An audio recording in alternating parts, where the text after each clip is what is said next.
দাদা একটু আউটতে আর একটু ফাস্ট একটু চিকন হবে দাদা প্রচুর সেটি বিশুদ্ধ নিত্যকৃষ্ণ দাস অনুদাস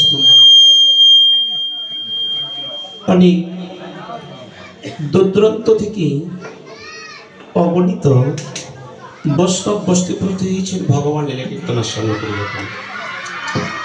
সর্বপ্রথমেই জানাই কীর্তন জগতের কনিষ্ঠ বিদ্যা বুদ্ধির মাধুর্যের ভজন শূন্য পরম দীন দয়ালু শ্রী শ্রী সাংসদের পক্ষ থেকে আমি অধম শ্রী প্রদীপ চক্রবর্তী আপনাদের শ্রীচরণে কোটি দণ্ডবোধ। হরিবল হরিবল। তবে অধ্যকার মহতী অনুষ্ঠান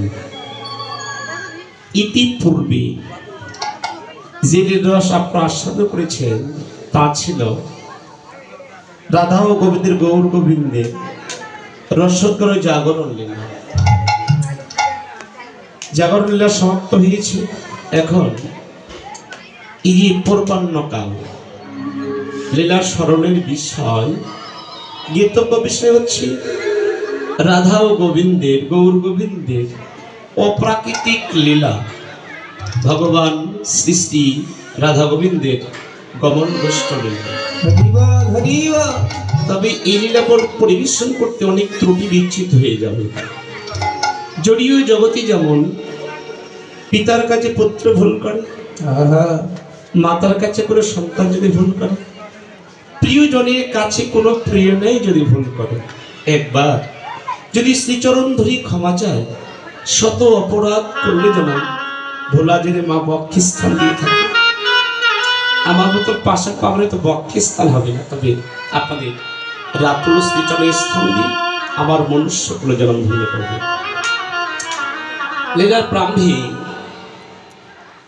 আমরা যে লীলাকে আস্বাদন করতে ব্রতী হয়েছি তা হচ্ছে গৌর গোবিন্দের অপ্রাকৃতিক লীলা।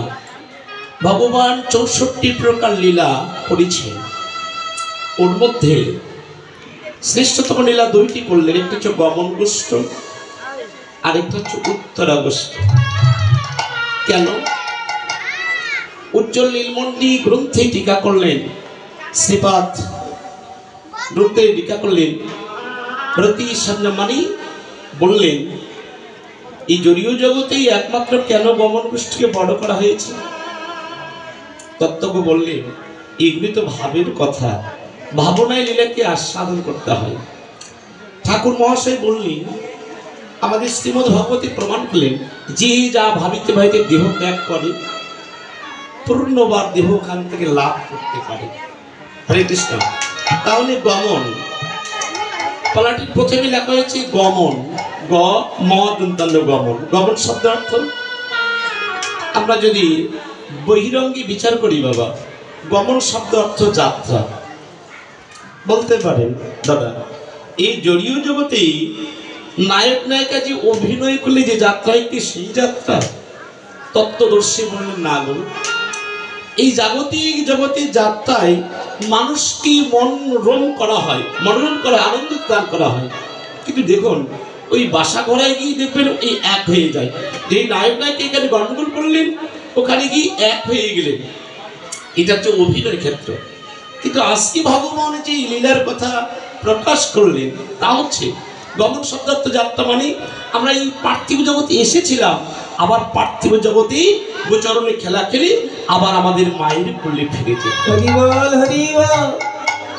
এই যে একটা বহিরঙ্গ, আরেকটি হচ্ছে অন্তরঙ্গ আধ্যাত্মিক তত্ত্ব, মানে তিনটি তত্ত্ব আমাদের দণ্ডায়মান হয়ে আছে। কেমন? একটু হচ্ছে ভাগবত তত্ত্ব, একটু হচ্ছে গুরুতত্ত্ব, একটা হচ্ছে আত্মতত্ত্ব। মহাজন বললেন আত্মতত্ত্ব যে জেনেছে কেবল দিব্য জ্ঞানী সে হয়েছে। তাহলে আধ্যাত্মিক তত্ত্ব কি? মহাজন বললেন সহস্রদল পদ্ম দ্বিদল পদ্ম মণিপুর চক্রে যারা গুরুকে আশ্রয় করে কাম্বিস কামগায়কে আশ্রয় করে যারা নৃত্য সত্তা বস্তু নিম্নগতি না করে যারা ভজনে ঊর্ধ্বগতি করতে পেরেছেন তাদের কাছে আজকে গমন।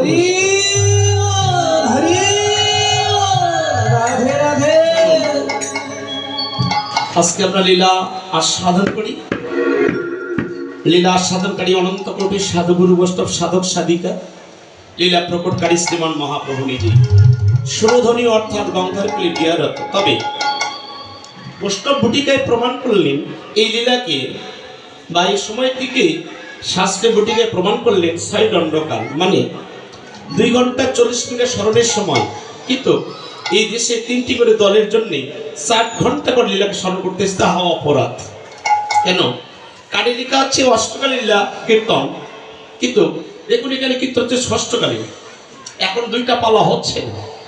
তাহলে এই যে ভগবানের সঙ্গে আমরা কিন্তু একটু আলাদা হয়ে যাচ্ছি। তাহলে বাবা, ধর্ম করতে যদি ভগবানের সঙ্গে যদি আলাদা হয়ে যায়, তাহলে আমার থেকে ভগবান আলাদা হতে পারে না? পারে। তাহলে আপনারা একটু মনোযোগ সহকারে একটু আলোচিত বিষয়গুলি জানবেন।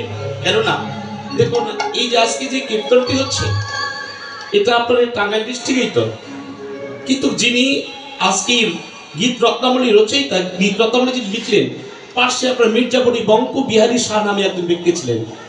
এই ব্যক্তি এই আমি পুস্তকটি একমাত্র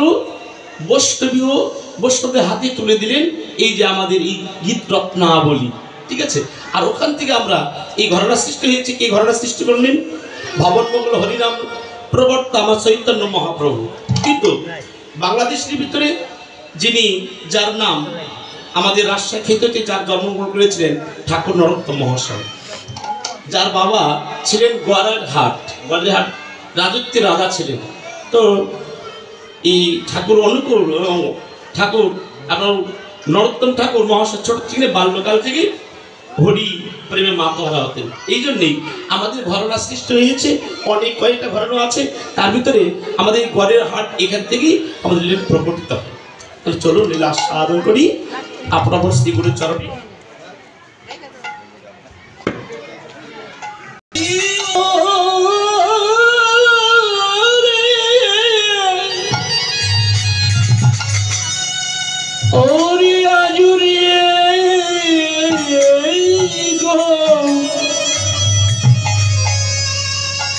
গৌরাঙ্গিয়ে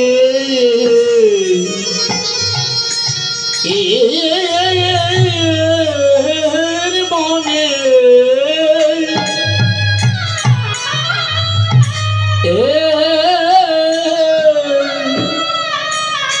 আজ কি ভাব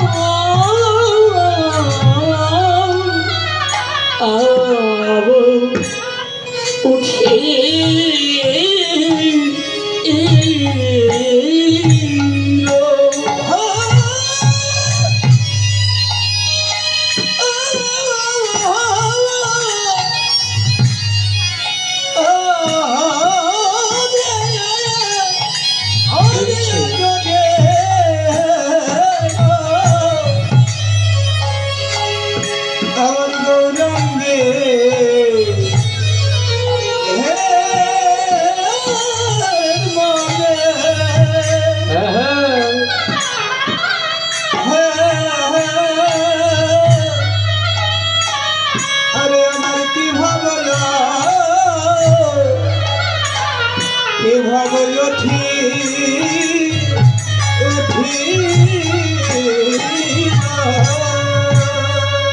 ওই যে ভাব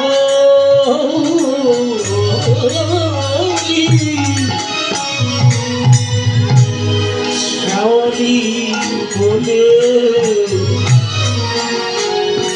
গৌরবার সঘনে কিলো রে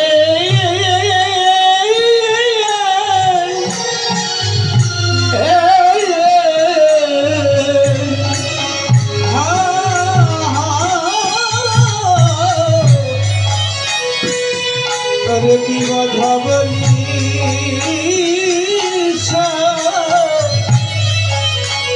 শ্যামলী বলে গৌর আমার সকলে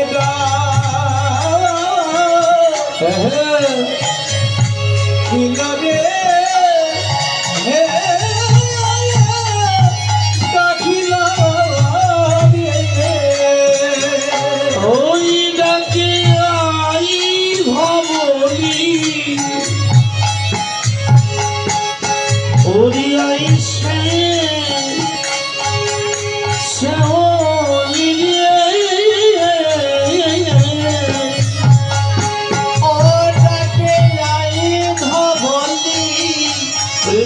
হরিব আয়সা বলি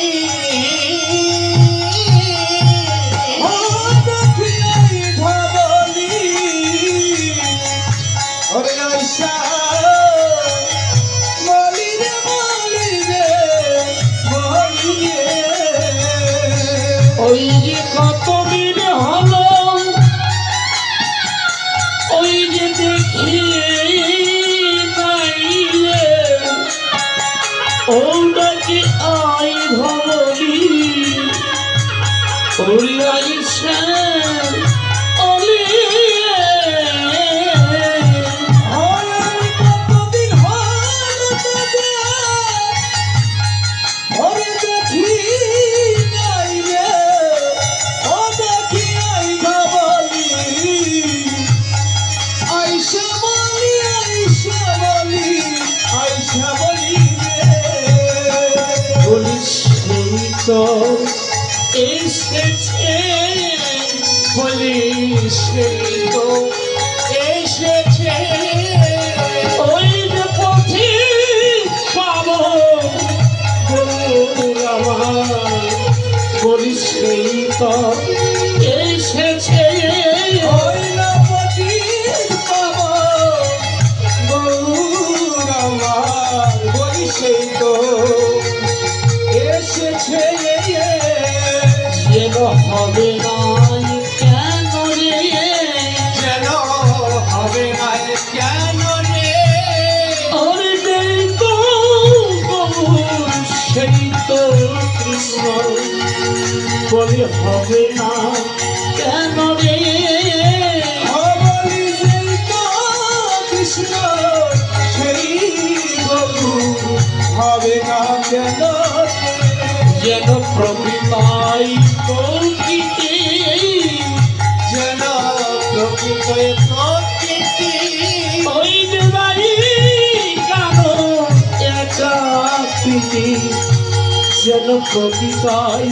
প্রকৃতি ওই লড়াই কানু রাখা প্রকৃতাই প্রকৃতি যেন হবে না কেন রে যেন হবে না কেন রে ওরে যেই গৌর সেই তো কৃষ্ণ যেন হবে না কেন রে অনুযায়ী গৌর সেই তো কৃষ্ণ হবে না কেন রে সেই তো এসেছে সেই তো এসেছে ওই যে হরি বলা ঠাকুর আমার সেই তো এসেছে ওর হরি বলার ঠাকুর আমার সেই তো এসেছে ওই যে শঙ্খ চক্র গদা পদ্ম ধারী ওই সেই তো এসেছে হরি শঙ্খ চক্র গদা পদ্ম সেই তো এসেছে যেন প্রকৃতই প্রকৃতি যেন প্রকৃত এ প্রকৃতি যেন মাথা মাখি দেহরে মাথা মাছি দেহরে ওই যে রাই কানুন একাকৃতি যেন বল হরিব আই কানু একাধিপতি বল হরি বল হরি বল আই কানু একাধিপতি বল হরি বল হরি বল হবে না কেন রে হবে না কেন রে হবে না কেন রে হবে না কেন রে ঈশ্বর পরম কৃষ্ণ কৃষ্ণ